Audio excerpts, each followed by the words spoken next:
the book of Genesis, chapter 1.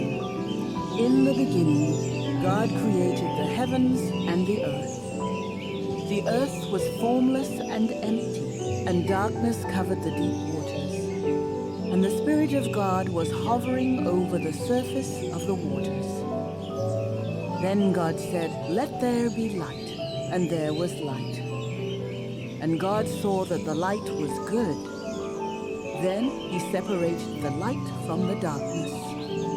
God called the light day and the darkness night.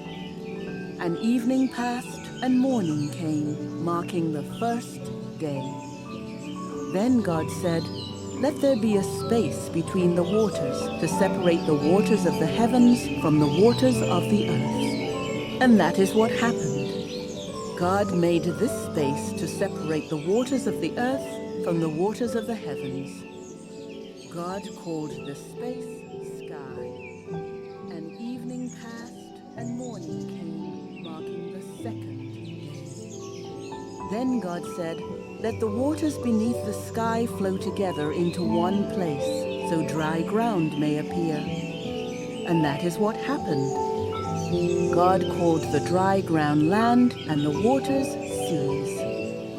And God saw that it was good. Then God said, "Let the land sprout with vegetation, every sort of seed-bearing plant, and trees that grow seed-bearing fruit. These seeds will then produce the kinds of plants and trees from which they came." And that is what happened. The land produced vegetation, all sorts of seed-bearing plants, and trees with seed-bearing fruit. Their seeds produced plants and trees of the same kind.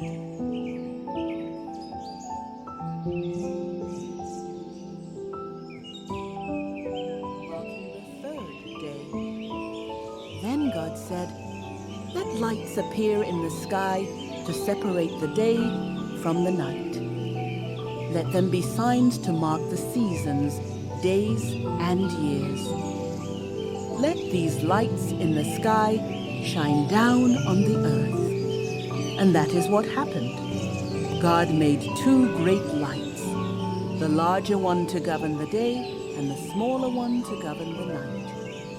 He also made the stars. God set these lights in the sky to light the earth, to govern the day and night, and to separate the light from the darkness. And God saw that it was good. And evening passed and morning came, marking the fourth day. Then God said, "Let the waters swarm with fish and other life. Let the skies be filled with birds of every kind." So God created great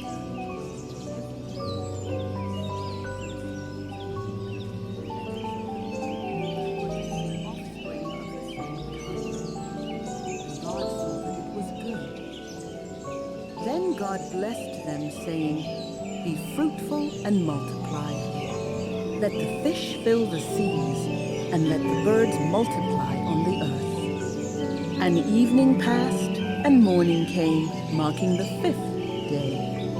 Then God said, "Let the earth produce every sort of animal, each producing offspring of the same kind, livestock, small animals that scurry along the ground, and wild animals." And that is what happened.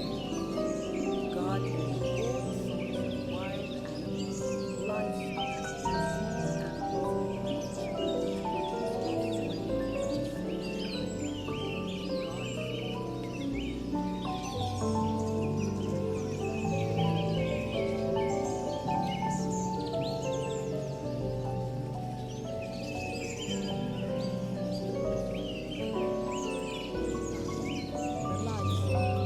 each the wild animals on the earth, and the small animals that scurry along the ground.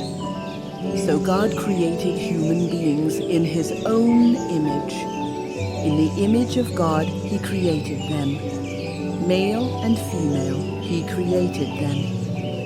Then God blessed them and said, "Be fruitful and multiply.